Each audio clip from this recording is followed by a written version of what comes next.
so tatu ye fi the for the smai na fianga kan mana tu marva ti pe tanga vai or sur where is mo pio lo ngol mai na vai ngol tatu ngal wenga ya wa le longo pu ri no le chino na vai nga ta wo mo ta cho nei tai hao ya ta ri ta ru ta la mai sa mo ta ba lu e le tai nei fa tai lo fianga ngal mana mo nei tai hao fo ba no le sei fo mo ri fa ta lo fa ti le su te vai per te sala fa pe poi fa ta lo por ta tu tu fa ko ma lo sei fu ba lo fa tai mo nei tai hao ngai ba ngai mai ta sa mo nei tai hao fo ya tunggu aku inai wanga ila sora nafi tunggu baba fu ile fa si pe lo ya pa le fu le o fa su le lo le ya ma tau ave ese tu ile pe fu le koloni le pe si ta tu no ya ma na ya wingo tau ne ya so okay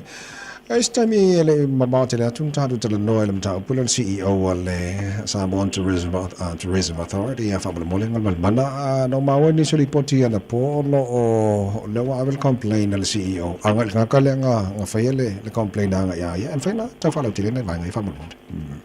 ya raftai Samoa le filo inga male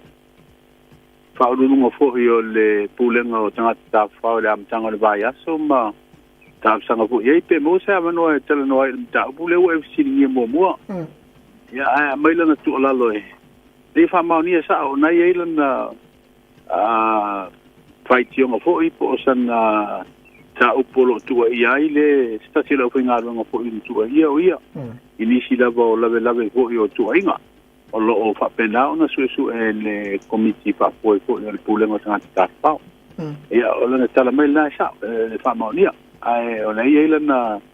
mata upu fa pena fa sanga i tanga te penga nga le ai o lana tu ala lo ya o lo ile fa tuanga fo i mai lana lo ya e ta fio fi nei te mile tara no o ia mata upu se ia mai pole se fa i unga fo so nga la fa tino ile fa tionga la le na abel tanga te penga nga le ia e tele la fo i mata upu le te baba ia su ia na ya nga ile le ofisili o pulenga o le na fu ia o nanga malo ia e tatou hui te vai ma fa funga le tu ia fa pena sa fai tionga ia e pe hui le folinga mai ata tatou fai ma tatou fai unga ia o e luai tu o se mata upu e hona o mai pole asfina ngalo le ofisili e talia i tu inga ia na vele fai le lo longa ma mai ai se fai unga mo muli ai sa o tu langa na lo ye fu na mata upu na fa unungo ta si fa la tonga le malo pero fasi umi kele o tadia se talifo imole mata upu le CEO wale STA o kele lo pola ma fanga ngalo na be tau se fi fose ia wa le process ale o te wa ia tu le fanga solo ko le tengo fi o mata upu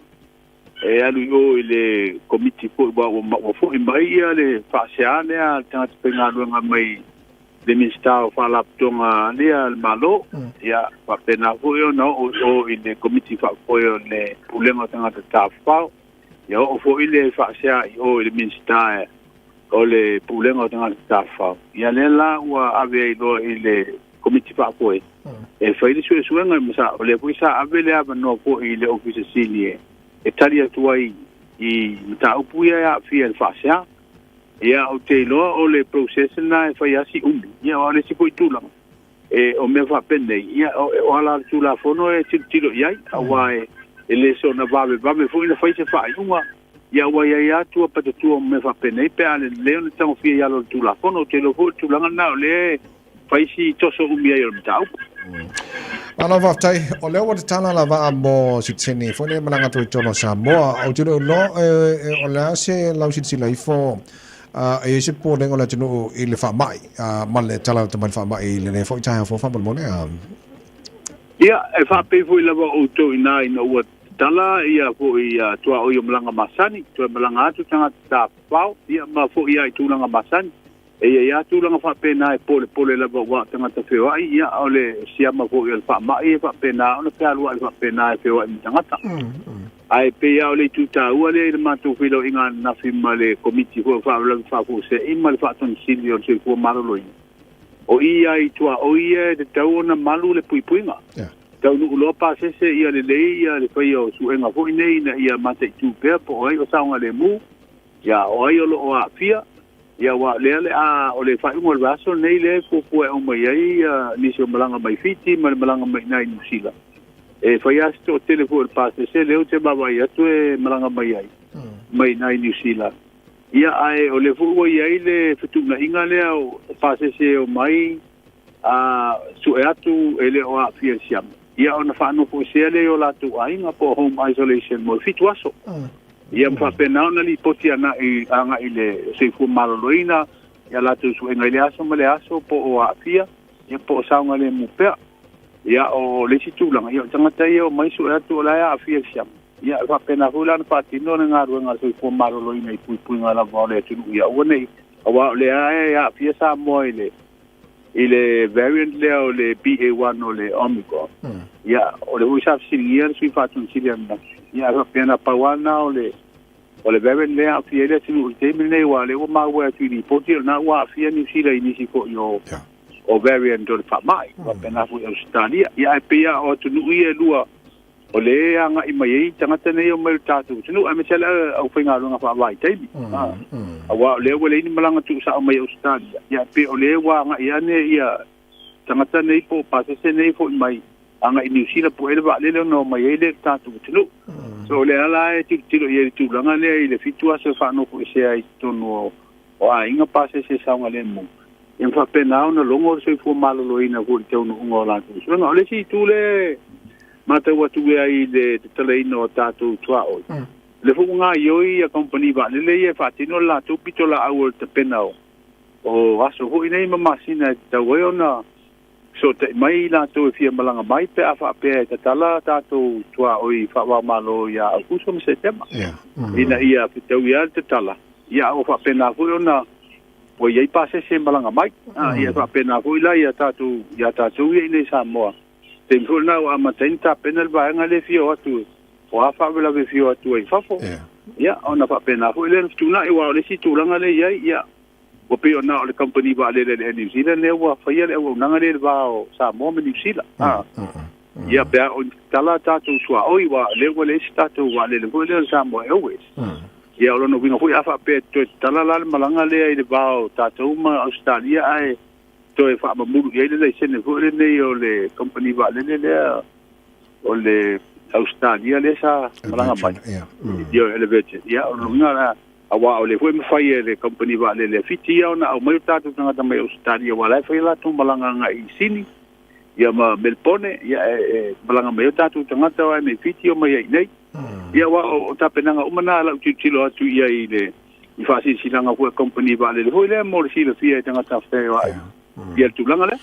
Ngal mana tata no invanga le fam mo le ni sin la felo e fo ile ya so le te pena tu sa mo la tu si fo le ona la fa nga sa mo wa le te ma wana e sa no sta tu su inga le in ma watu a tu no watu mala va le felo test in negative ya nga so lo le fa le ma ye fa te tu felo test mo li po tu fo ma lo ina la ko la positive il mana va le la ko ya ave no fa no fe sa le fa mo le ngal mana. Ja, o te lo tu danga na pe abi no ko ngapo io isolation wards le I lentatu mo tanga ngase. Fa no fo se ai ma ba ai pe fa pena e to la titi ni si vo e alu ya apia. Ai fa ila e to tele ya ni se passe se malanga mai ya afia sia. Ya o te lo vo ila to fo ya tu langa fo abi ba le tatu fa mai vo le I fa le olo. O ila le si isolation ward le ya e be wa afia sia ba. Ya tasina no fanga o te lo ai o te lo ia wa matana fa te futo every for te malo hol nei wa la matana te pena for te malo ia wa te fu na sana tai sa to no fanga wa sa fa no se to te le mai el to sanga wa pe no skulu o me to sanga te nei me ni to sanga ia o tu langa umana te pena tu langa le pui nga ho sanga le mu e malanga mai ai o te lo se tu langa fa pena e o no fa tino e ai di passe se fu nei mo siam e avela no fanga yo isolation ward sel tanga venga se fu malo loi. Okay, na mo se tala la tamai na yo tatu se sai le afianga fa mai fa mo le ya. Ia,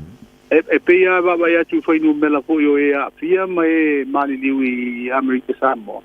Ia le fa tu sali al foi te wa foi mitato le ngai foi to tele nei vai o le tunu.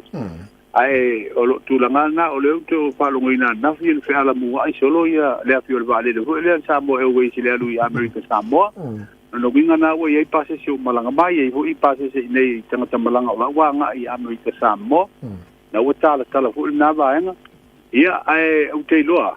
o tatou ia nei wa le fa pe mai le se fu mararoina salo pole anga ia tu fa ungo me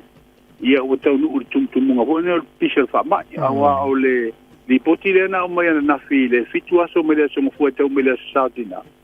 e afe mon tupu tanga dai o fa ma wina na fi siama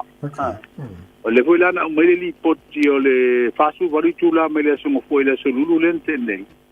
e apo e to lua ia so I fo wa fia ma mani liu le fa ma ya mai la li poti le fitu aso e mai si tanga ta fa popo sta ma va su fa ta usanga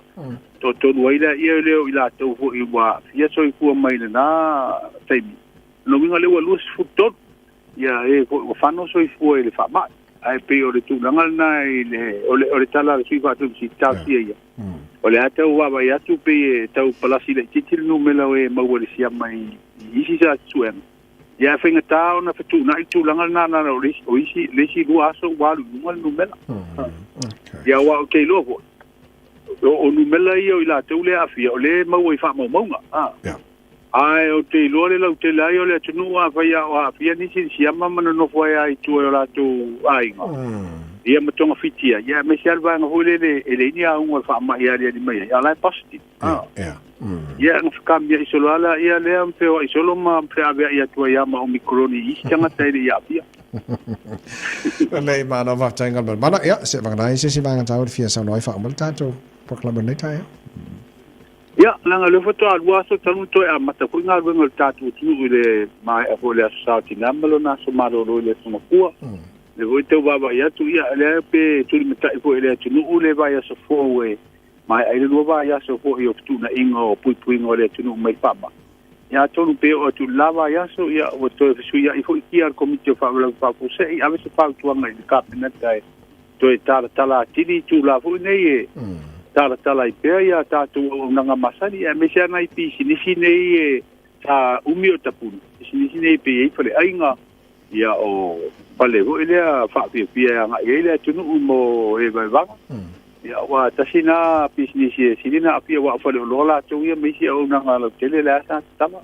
ai pe o lea tuli matai fo ia lava ia sofo ia po lea se sipsu ia ingo lea iai Fafte tele lava mo nei tai la fianga ngal mana mo ni fai volanga tonu vai aso la ta tu tele no telefone le fai ngal vai aso pa audia ia so I foi te bai ia so foi la fianga ngal mana tu mo va ti pio tanga vai le su re sa mo pia ia mo le tonga nei vai ngata mo ta to nei foi tai fo le o te lenga o ta tala mai sa mo o le ta le valu e le tai nei fam le ngaswana o nei tai pa mai fa pongo nei tai o le ta jo por klame le Just think a minute. It could change everything.